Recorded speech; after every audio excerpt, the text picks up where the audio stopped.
ఈ రోజే డౌన్లోడ్ చేయండి. మీ ఫేవరెట్ షోస్ చూడండి. ఉన్నతి ఎక్కడికి తీసుకెళ్తున్నావు? అరే వెయిట్ నా, వచ్చేసాం కొంచెమే. అరే సర్ప్రైజ్ యార్. కదా ప్లీజ్. అరే నో చీటింగ్, అప్పుడే కళ్ళు తెరవకు. ఇప్పుడు మెల్లగా నీ కళ్ళు తెరువు.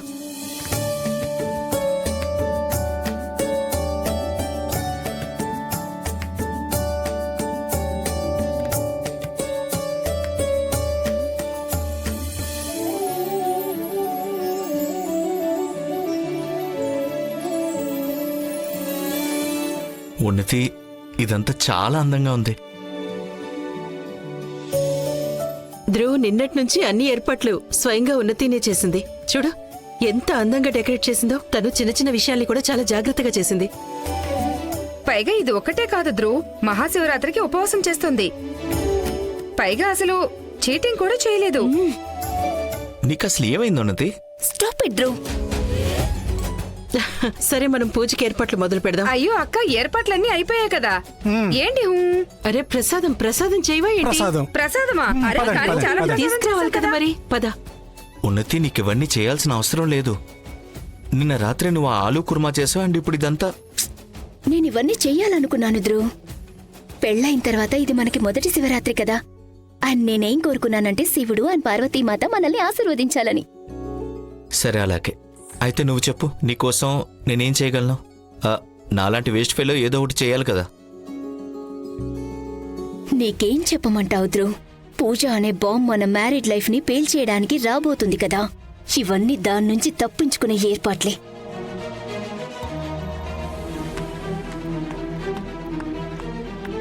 నమస్తే రేఖ గారు. అరే ఎంత కోపంగా ఉన్నారా మీ అన్నగారి మీద?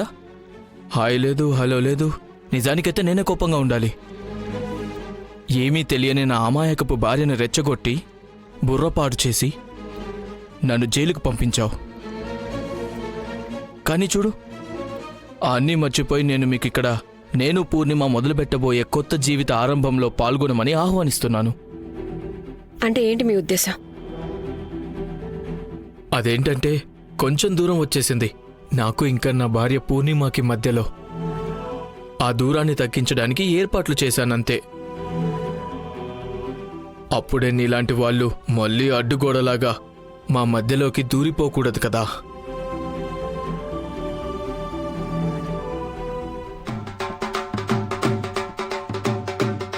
వినపడుతుంది కదా? ఇది నా గెలుపుకి సంబరాలు, అండ్ నీ ఓటమికి కూడా.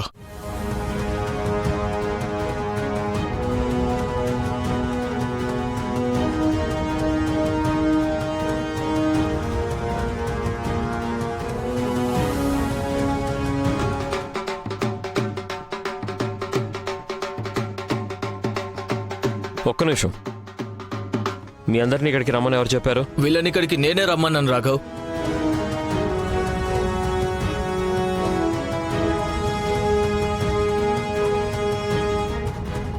ఏదైనా స్పెషల్ రీజన్ ఉందా? డోలు వాళ్ళని ఎందుకు పిలుస్తాం? మనం ఏదైనా కొత్త బంధాన్ని మొదలు పెడుతున్నామన్నప్పుడే కదా. సరిగ్గా అలానే శివరాత్రి లాంటి పవిత్రమైన రోజున నేను పూర్ణిమ ఒక కొత్త జీవితాన్ని మొదలు పెట్టబోతున్నాం.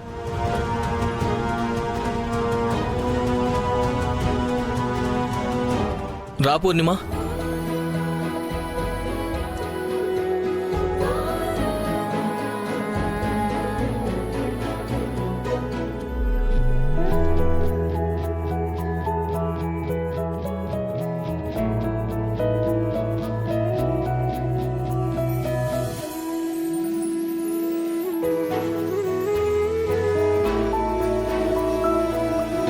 ఈ శివరాత్రి రోజున నేను పూర్ణిమ మళ్ళీ ఒకసారి దండలు మార్చుకుంటున్నాం.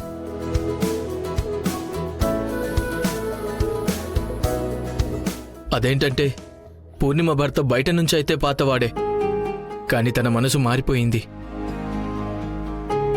ఇప్పుడు తను ఒక మంచి భర్త, మంచి జీవిత భాగస్వామి అవ్వాలనుకుంటున్నాడు. Wow Veerababu garu, this is so romantic. #Couple girls. Veerendra, నిన్ను చూస్తుంటే నాకు చాలా గర్వంగా ఉంది. నువ్వు నీలో మార్పు తెచ్చుకోవడానికి ప్రయత్నిస్తున్నావు నాన్న. అందుకే కదా అంటుంటారు, శిక్ష కంటే కూడా మార్పు మంచిదని.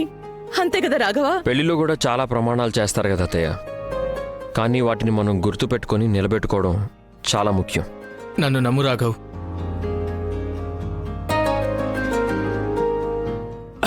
ఇప్పుడంతా రెడీగా ఉంది కాబట్టి మొదలు పెడదామా? పంతులు గారు, హోమగుండం సిద్ధమేనా? అలాగే. సరే సరే పదండి, రానా.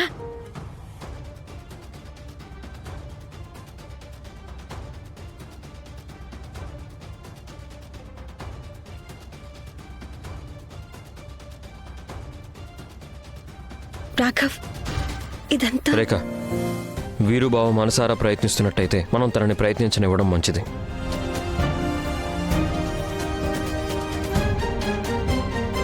స్టోర్ రూమ్ లో పూజా సామాగ్రి ప్రసాదాలు మొత్తం వచ్చేసాయి మేడం. అలాగే, నేను చూస్తాను.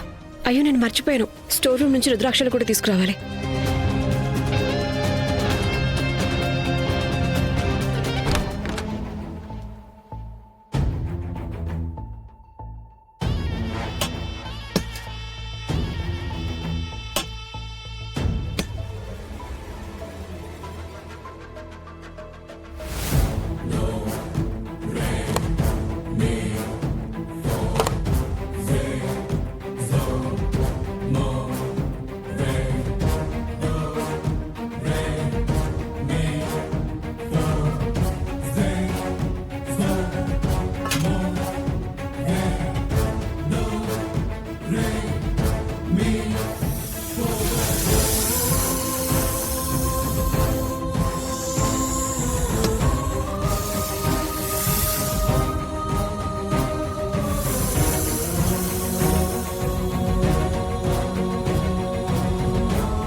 ఎవరక్కడా?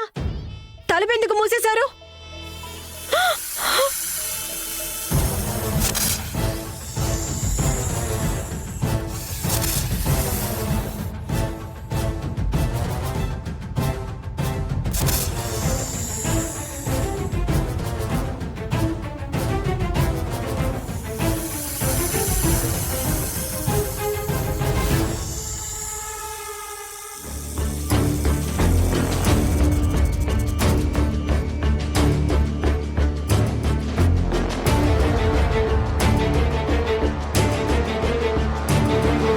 ఎక్కడికి పోయింది?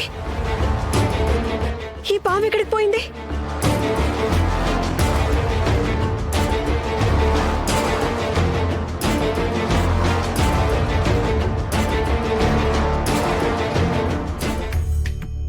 పరమేశ్వర, నిన్నిక్కడ నా కోడలు ప్రతిష్ఠించింది నా పిల్లలా. ఇది నా పిల్లల కొత్త జీవితానికి ఆరంభం. వాళ్ళకి మంచి జీవిత భాగస్వాములు దొరికారు. వాళ్ళనెంతగానో ప్రేమిస్తున్నారు. వాళ్ళని చాలా బాగా చూసుకుంటున్నారు. ఇంతకు మించి నేను నిన్ను ఏం అడగగలను చెప్పు స్వామి. ఇలానే నీ కృపని మా అందరి మీద ఇలాగే ఉంచు స్వామి.